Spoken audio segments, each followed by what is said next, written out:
Hola, hola, un saludo muy especial, bienvenidos a Sinergia Informativa, un programa que está hecho para personas inteligentes, interesantes y calificadas como usted. El programa de hoy es el ejemplo, bueno, todos los días son ejemplos, pero el de hoy va a ser un muy buen ejemplo de eso que digo yo todos los días, de la importancia de estar muy bien informados sobre las decisiones políticas y administrativas, porque ellas tienen que ver conmigo y con mi bolsillo, que tanto nos duele. El ejemplo es: el gobierno de Juan Manuel Santos aprobó una reforma tributaria en el año 2016 y la gente dijo, eso es problema de los políticos. Pues resulta que este año estamos ya a estas alturas de septiembre y octubre, estamos en un proceso de declaración del impuesto de renta y complementarios, la declaración de renta ante la DIAN. Y resulta que se está sintiendo ya lo que se aprobó en 2016 alrededor de la reforma tributaria en el bolsillo. Mejor dicho, la declaración de renta que tiene que ver con usted, conmigo, y bueno, enseguida decimos específicamente con quiénes, la declaración de renta nos está metiendo la mano frente a eso que se decidió en 2016 en un gobierno y que ahora busca decidirse también en el gobierno de Iván Duque, porque hay una nueva reforma tributaria. Para hablar de estos temas hemos invitado a Wilmar Campo. Él es contador público y es además magíster en tributación. Y para acabar de ajustar y completar bien su experticia, está estudiando Derecho. Bienvenido, Wilmar, a Sinergia Informativa. Hola, Roger, muchas gracias por la invitación. Un placer estar acá en Cosmovisión. Bueno, venga, vámonos de una vez para que no nos demoremos con temas y empecemos con lo que nos está doliendo. Estamos en un proceso de declaración de renta que empezó creo que en septiembre o finales de agosto y va hasta el mes de octubre. Hasta el mes de octubre. Bueno, ¿quiénes declaramos renta? Bueno, Roger, todas las personas naturales tenemos la obligación de contribuir con los gastos del Estado dentro de unos criterios de justicia y equidad, y así lo establece la Constitución Política. A partir de ese fundamento constitucional, entonces se definen unos criterios en la ley para definir qué personas tienen que declarar, y cada año se definen unos topes de acuerdo a los niveles del valor de la VT. La VT es la unidad de valor tributario que cada año se actualiza. ¿Y que eso tiene un precio, un valor? Eso tiene un valor. Entonces, fijémonos que... En pesos, ¿cierto? Una VT tiene un valor en pesos que son como 3.000 y puntica pesos. 31.859 para el año 2016. 31.000. 31.000. Yo pensando en 3.000, imagínense. Ya para este año 33.853. Muy bien. Bueno, ¿y entonces? En fin. Entonces, el tope en ingresos o en patrimonio que deben de superar las personas para declarar está en 4.500 VT, sí. O sea, para todos los años 4.500, a menos que una ley lo reduzca o lo modifique, sí. Y para ingresos serían 1.400 VT que lo bajaron. Muy bien, que equivale a entonces, para el ingresos de una persona como usted, como yo, ¿cuánto? Entonces, si estamos hablando de los ingresos, esas 1.400 VT medidas en VT del 2016 equivalen en pesos a 44.603.000. Muy bien, quien haya ganado en el año 2017 más de 44.603.000 pesos, ya declara renta. Pero déjeme decirle algo, Roger, no que haya ganado y no que haya obtenido ingresos brutos. Ingresos, pues, sí. Porque, por ejemplo, usted en el año, usted recibe salarios, diga usted, por 30 millones de pesos, y tenía un carrito y lo vendió. Entonces, entre una y otra, ya superó el tope. 30 millones de pesos, muy bien, excelente esa precisión. Gané realmente 30 millones de pesos. Entonces digo, no, entonces yo estoy exento del pago del impuesto de renta y complementarios. No, porque vendí el carro y ese carro lo vendí por 20 millones. Sume 30 más 20 da 50 por encima de los 44 millones. Es correcto. Entonces paga impuesto. El que tenga que patrimonio. Es declarante, digámoslo así. Sí, muy bien, excelente. Porque no todo el que declara paga. Es correcto. Muy bien, enseguida lo explicamos. ¿Quién más? Entonces, mirándolo desde ese tope, la ley fijó y redujo también ese tope para los otros criterios que define la condición de declarante en las personas naturales, como es el caso, por ejemplo, de las compras con tarjetas de crédito, las compras y consumos en general, que queden radicados en la persona que compra. El que haya comprado más de 44.603.000 pesos también es declarante. O incluso el que haya tenido consignaciones en su cuenta de ahorros o bancaria corriente, pues, o en sus varias cuentas durante el año por un monto superior a esos 44.603.000. Y en cuanto Espérese. Y entonces resulta que yo no me gané los 44.603.000 pesos. No, yo apenas me gané, por decir algo, 20 millones de pesos en todo el año. Y tampoco vendí nada, o sea, tengo 20 millones de pesos. Pero resulta que en mi cuenta Wilmar, que es tan vivo, dijo, ve, deja que te consignen una platica que me deben en tu cuenta. Y me las consignaron a mí, me consignaron 40 millones de pesos que eran de Wilmar, pero los consignaron en mi cuenta. Pues cuentan los 40 millones de Wilmar que no los consignaron en su cuenta y no en la mía, más los 20 millones. Soy declarante. Soy declarante. Define la condición de declarante y el patrimonio, entonces, que supere las 4.500 UET que en pesos del 2016 equivale a 143.366.000 pesos. O sea, que tenga carro, que tenga casa, finca, que supere ese valor. Y Roger, que sea patrimonio bruto, o sea, que no importa si lo debe. Es que yo compré un apartamento que me vale 200 millones, pues lo compré en diciembre del 2017 y di la cuota inicial que son 20. Debo 180, pero para el Estado su patrimonio bruto son los 200 millones. Claro, muy bien. Bueno, ¿y quiénes? Entonces te dijo ahorita, somos declarantes los que pasemos de esos niveles. Sí. ¿Quiénes pagan y quiénes no pagan a pesar de que seamos todos declarantes? Bueno, entonces ya tenemos que tener en cuenta, Roger, que con la reforma tributaria del año 2016, la ley 1819, entonces se crearon unos mecanismos para establecer esos niveles de tributación llamados las famosas cédulas de renta. Se crearon 5 cédulas de renta. Entonces está la cédula de renta de las rentas de trabajo, de las rentas de dividendos, de las rentas de capital, de la ganancia de las rentas no laborales, ¿cierto? Los ingresos que usted obtiene, por ejemplo, como prestador de servicios con personal a cargo, más de 2 personas a cargo. Y entonces cada una de esas rentas, incluyendo pues las rentas de capital, va a tributar de acuerdo con unas tablas señaladas en la ley y de acuerdo, y se depuran también de acuerdo con unas condiciones establecidas previamente en la ley. Entonces ya usted tendrá que mirar, hombre, si yo tengo soy asalariado, me gané 40 milloncitos de pesos y vendí el carrito, entonces ahí va a tener que mirar por las rentas de trabajo los 40 millones. Y si el carro lo vendió, pues si lo poseyó por más de 2 años es una ganancia ocasional. Entonces va a tributar por ganancia ocasional en ese caso. Muy bien. Entonces ya es un tema de minucia y de experticia, más que minucia, de experticia profesional de ustedes los contadores públicos, porque uno tiene que contratar, yo creo que lo mejor, un contador público para que le haga a uno la declaración de renta y le firme a uno el papelito con el que uno va al banco y dice, pago o no pago de acuerdo con esa minucia, que es la experticia pues, que ustedes manejan, que de eso no vamos a hablar ahorita. Vamos a pasar entonces, ya hablamos grosso modo del tema de la declaración de renta y de que, miren, ya lo demostré, sí es importante saber qué es lo que se decide en las esferas políticas y administrativas, qué se define en el Ejecutivo con el Presidente de la República y con su Ministro de Hacienda y qué se define en el Legislativo, que son los que aprueban o no las leyes. Estábamos hablando de la Ley 1819 de 2016, la de la reforma tributaria de Juan Manuel Santos, y enseguida hablamos de la propuesta de reforma tributaria de Iván Duque. Ya regresamos.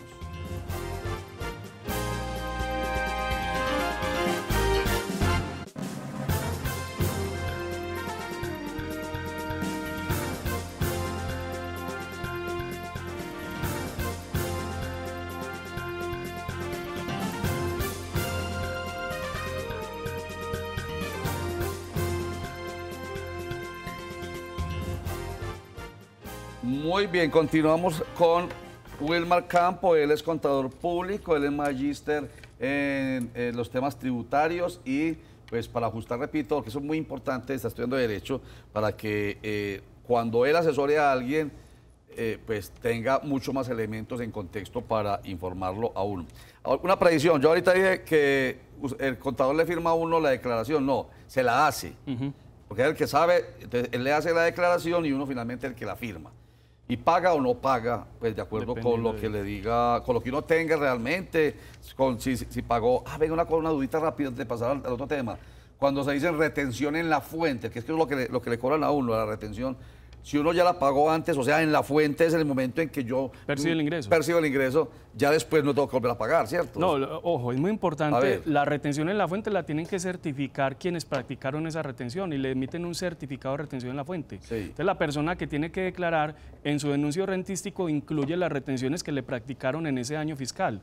De ahí que pueda ser mayor, por ejemplo, la retención en la fuente que el impuesto a cargo de la persona. En ese caso se generaría un saldo a favor. Ahora, pueda que le ayude a pagar, porque mi impuesto a cargo fueron 10 millones, pero mis retenciones fueron por 8. Entonces pago la diferencia. ¿Y cómo sabe el contador de eso? O sea, yo tengo que ir, si a mí me pagaron una platica en la Universidad de Antioquia, por decir algo, yo tengo para hacer mi declaración de renta y llevársela a usted, que es el contador, tengo que ir a la Universidad de Antioquia. Ah, sí. Claro que hay una solución que muchos están empleando y es el reporte de información exógena que hacen las empresas. Entonces la DIAN publica en su página a cada usuario con su clave, le dice quiénes lo reportaron y por cuánto. Ya. Entonces evita uno ese paseíto. Pero no nos podemos confiar de eso, Roger, porque ocurre que no todo el mundo reporta la información. Ya. Entonces, como no todas las empresas reportan a sabiendas de que genera sanción el no hacerlo, o porque simplemente no está obligado a reportar porque no todas las personas naturales tienen que hacer ese reporte. Perfecto, entonces es bueno sustentar con los documentos, por eso uno le advierte a las personas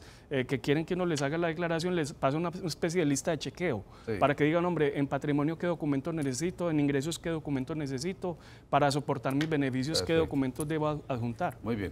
Bueno, reforma tributaria de este año viene ahí está en ciernes. ¿Qué piensa usted de esa reforma tributaria que busca llenar un hueco fiscal de cerca de 26 billones de pesos del bolsillo de los colombianos? Bueno, ya hemos pagado un alto precio con la reforma tributaria del 2016. La promesa del presidente Iván Duque a las empresas fue rebajar la tarifa del impuesto de las personas jurídicas, pero fíjense que siguen hablando de aumentar el recaudo en cuanto a las personas naturales. Y las personas naturales han sufrido un incremento ostensible en su presión tributaria en las últimas reformas, no solamente con la del 2016, sino incluso con las del año 2012 y 2014.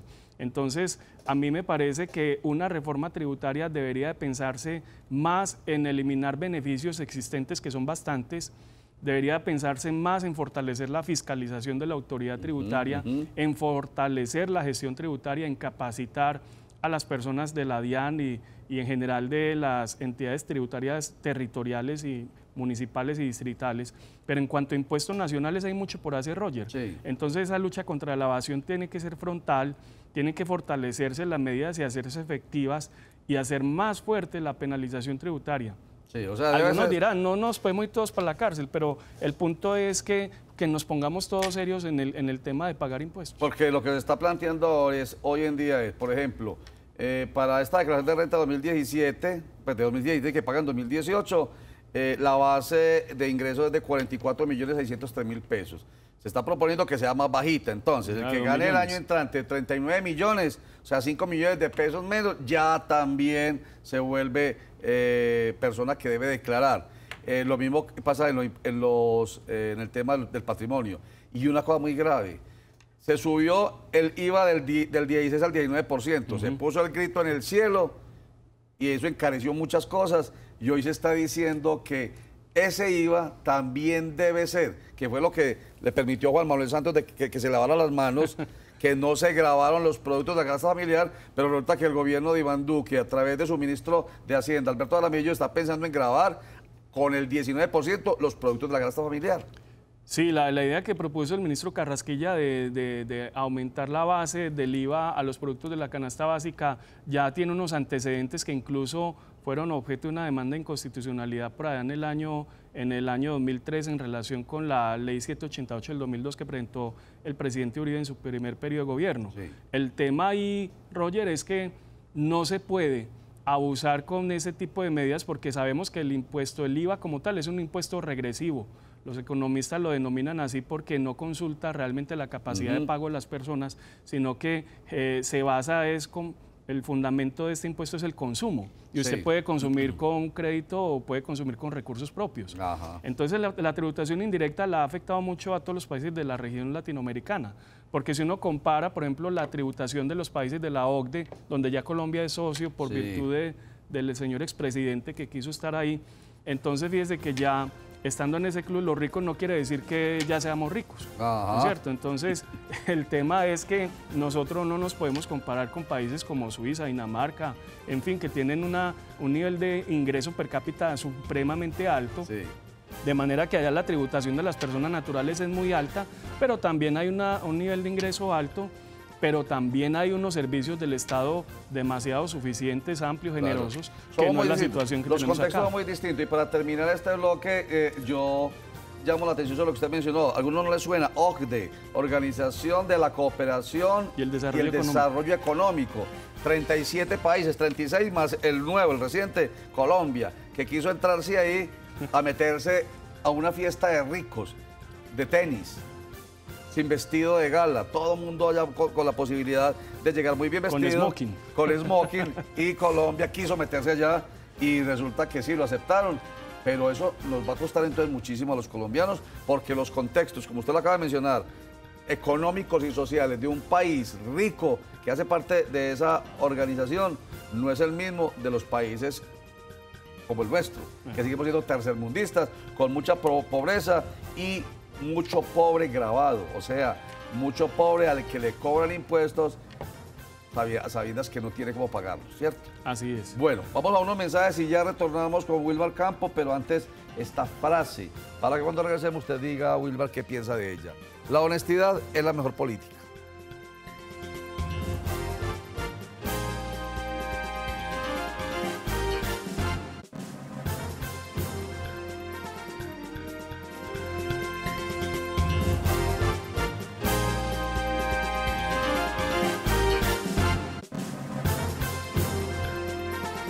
La honestidad es la mejor política. Wilmar, ¿qué piensa usted de esa frase?